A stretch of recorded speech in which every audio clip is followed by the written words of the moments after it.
Norman Mangusin and Francis Leo Marcos.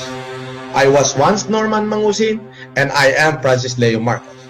Ngayon, masasabi ko kung sino ho ako, nanay ko ho ang gumawa niyan. Kung ako'y Marcos, yun ay gusto ng aking ina. Sabi ni Imelda kay anak niya, ano ka ba naman anak, ikaw namesake, pinsan mo, wala pakialam sa politika, kung tatali-talino, wala ka sa kalahati. Ni Arda Marcoses, mapapatay namin si Ninoy, broad daylight.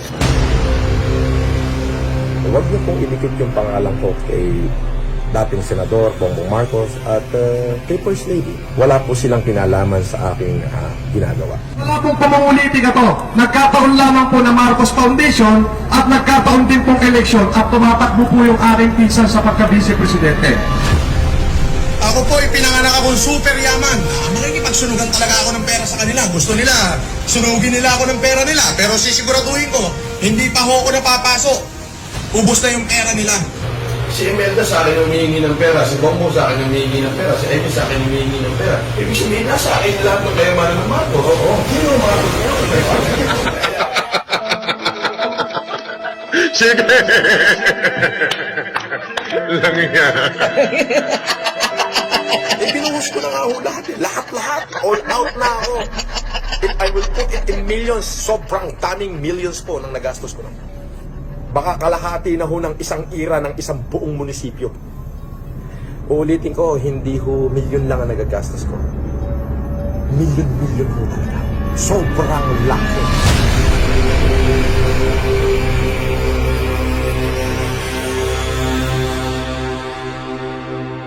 Mr. Clavio, kahit minsan hindi ako nanghingi ng donasyon, baka ikaw. Eh, pero hindi ba araw-araw? Anong masama sa style ko, Mr. Arnold Cabio?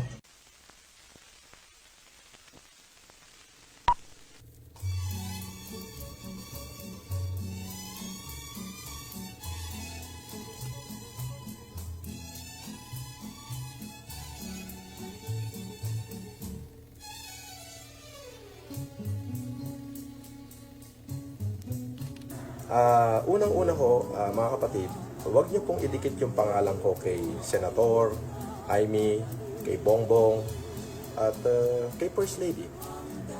Huwag niyo pong idikit. Unang-una, wala po silang kinalaman sa aking ginagawa.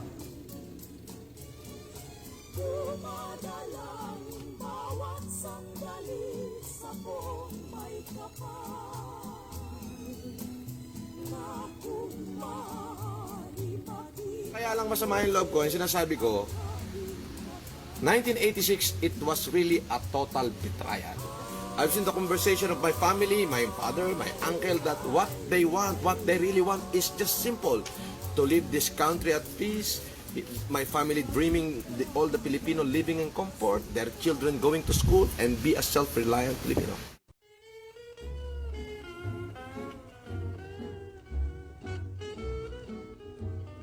Nasa Hawaii si Margo.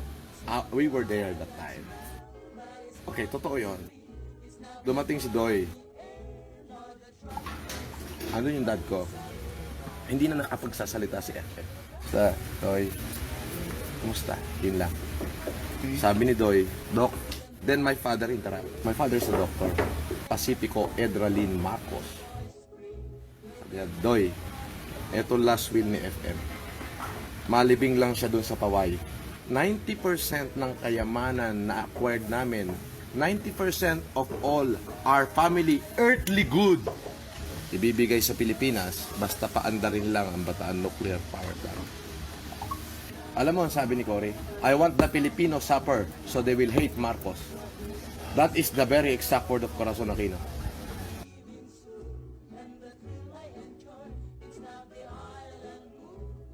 May humanitarian na ba ang Marcos sa sarili nila? Wala. Sino lang lahat ng gumawa? Basta to ginawa ko lahat ng humanitarian just to cleanse the family name of any crime. So, I am the sacrificial lamb. I have to do this thing to cleanse my family name of any crime. I have to do this to free my family name Hands for Justice. I have to do this humanitarian to give my family name strength to face the country with pride. I'm be the one who shed the blood, burn in sacrifice, and accept whatever crime, even if it is not mine. When I said, I asked for tuna, my auntie. Why me? Alam mo kung ano sabi niya? Don't worry. They are politicians. They have their names. You have the wealth. What's your problem, Francis? Sabi ko sa kanya, putang ina, kahit magbabae ko ng 5,000 o mag-anak ako ng 5,000, bibigyan ko ng tigi-tigi 1 bilyon lahat. Hindi ko pa rin mauubusan. Pati ka ako-apuhan mo, buhay na. Bakit? Hindi ako nang hingi ng kahit anong pabor sa pamilya Marcos. Bagkus. Si Imelda sa akin humihingi ng pera, si Bongbong sa akin humihingi ng pera, si Amy sa akin humihingi ng pera. Ibig sabihin, nasa akin lahat ng kayamanan ng Marcos. Oo. Sino Marcos ngayon? Diba?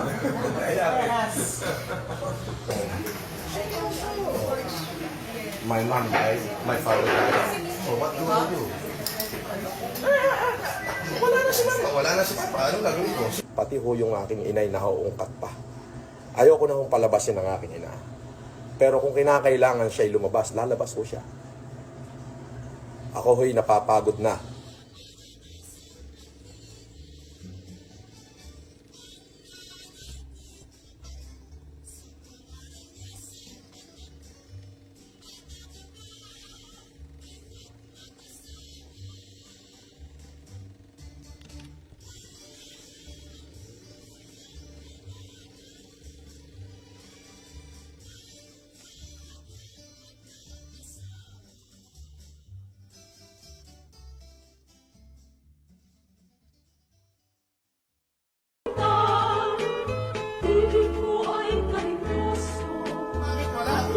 Samantalang ito mga putang ina, hindi naman ako nagmumura, no?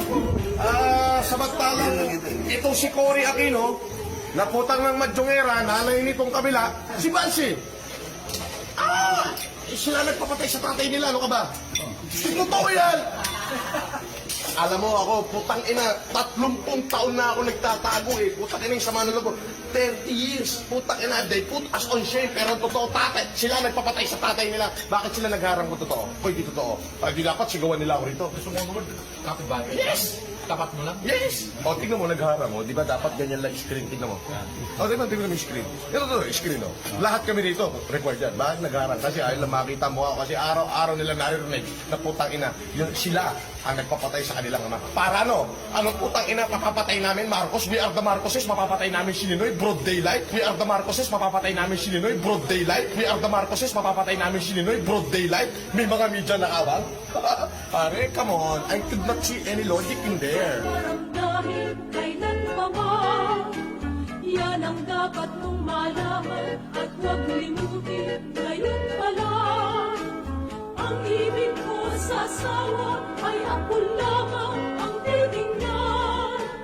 Ayaw ko pag may dalaga na masalubong susulyakan. Bakit ba ibang babae ang hahanapin upang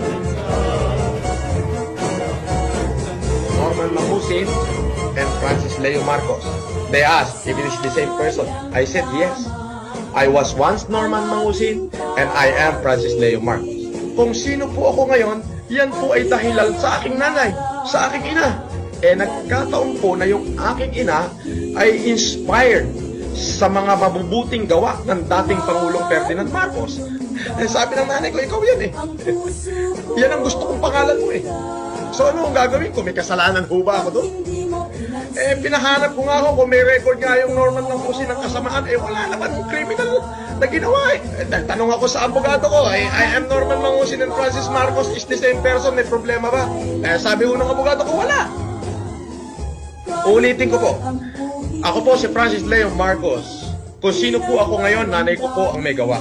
Hindi naman ho ako nagpunta para gawan mo nga ako ng ID na Francis Marcos. Hindi ho. Hindi ko ho ginawa yun.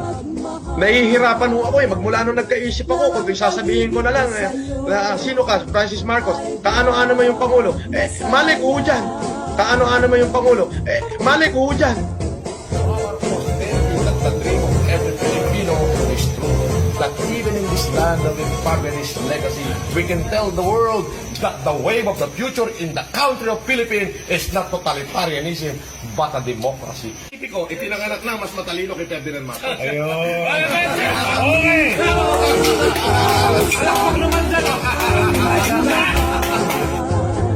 Hindi, sa totoo lang. Si Bongbong, alam mo ba, nag-uusap kami, Diyos ko naman, sabi lagi ng nanay niya, ano ka ba naman, you are the namesake, tingnan mo naman yung pinsan mo, bata-bata pa, ala ka sa kalahati. Ano ka ba naman, you are the namesake, tingnan mo naman yung pinsan mo, bata-bata pa, ala ka sa kalahati. Si Imelda nagsasabi, si Imelda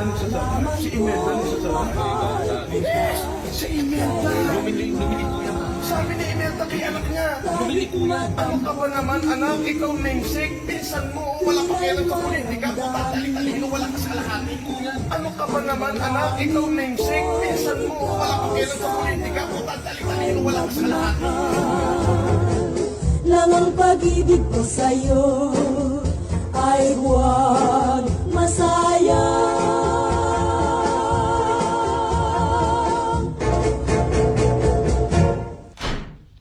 Das war ein Befehl! Der Angriff Steiners war ein Befehl!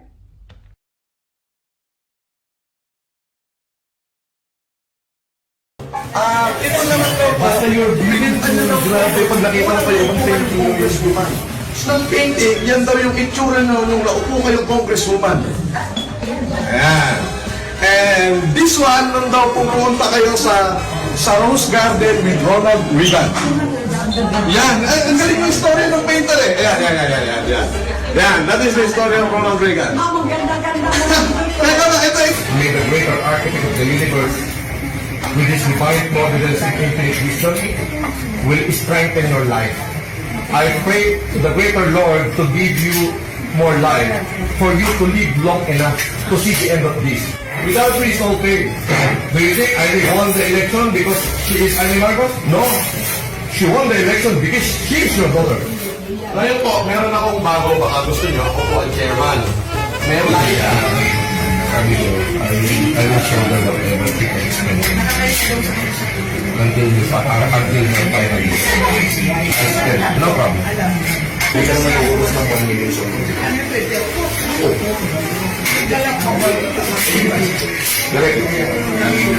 What? 37 million po. Bentley car. That is the most expensive car today. Not the Lamborghini. Yung sasakyan ko po na po. Kasunod din ito sa R8 Bentley. Hindi po sana bibili ko for me and for my fiancé. But when I see that you're playing by a man who admire you at the most, sabi ko isang Bentley na lang bibili ko. So I pay. I just want to let you know. I love you.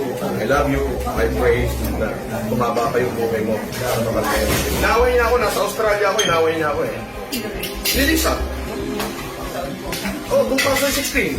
Tumawag sa akin si Lisa, nasa New South Wales ako. Sabi niya, Francis, kailangan ko ng 14 lang. Nasa Fort Lauderdale ako. Nasa US ako eh. Nasa Fort Lauderdale ako, nasa cruise line ako. Na-delay lang ako ng isang araw, nagaling sa akin. Blah, blah, blah. Tingla ko na. Ayaw ko na naman kausap. Pihira ka, ikaw may kailangan, ikaw pagalit. You suck! This frame and all, kasi po, namatay ako, magbibili ako ng wing na lahat ito, yoxin mo, bigay sa dami ko.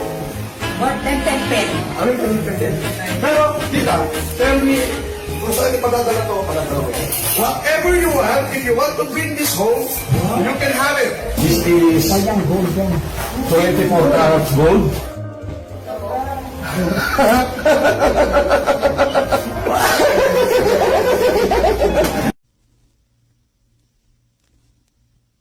Musmus pa ho ako na si Francis Leo Marcos. Musmus pa ho ako na si Francis Leo Marcos. So ano ibig sabihin nun? Musmus pa ho ako eh.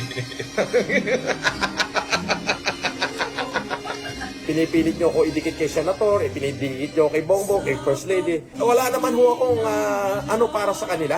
Di ho ba? Kaya wag nyo na hong idikit. Kung ako'y Marcos, yun ay gusto ng aking ina. Ngayon, kung napapalitaan nyo ho na may nagsasabi dyan na ako daw ay anak ng Pasipiko, etc. O doon ho kayo mag-complain. Doon sa anak ng Pasipiko, dahil napapabalita nga ho na ako daw ay anak ng Pasipiko. Balita lang ho yun. Beside this photo, but I just want to let you know I love you, I pray na tumaba pa yung buhay mo para mabantayan natin. I know what happened. I know what happened to Lisa. I watched it. Inaway niya ako, nasa Australia ako, inaway niya ako eh. Ni Lisa. Oh, 2016. Tumawag sa akin si Lisa, nasa New South Wales ako. Sabi niya, Francis, kailangan ko ng 40 million. Sabi ni Lisa, kailangan ko ng 40 million. Sabi ko, Manang, nasa Fort Lauderdale ako. Nasa US ako eh. Nasa Fort Lauderdale ako, nasa cruise line ako.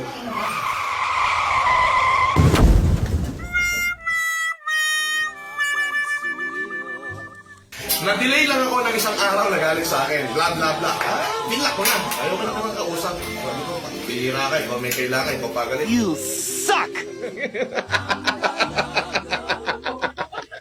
Sige! Lang yan.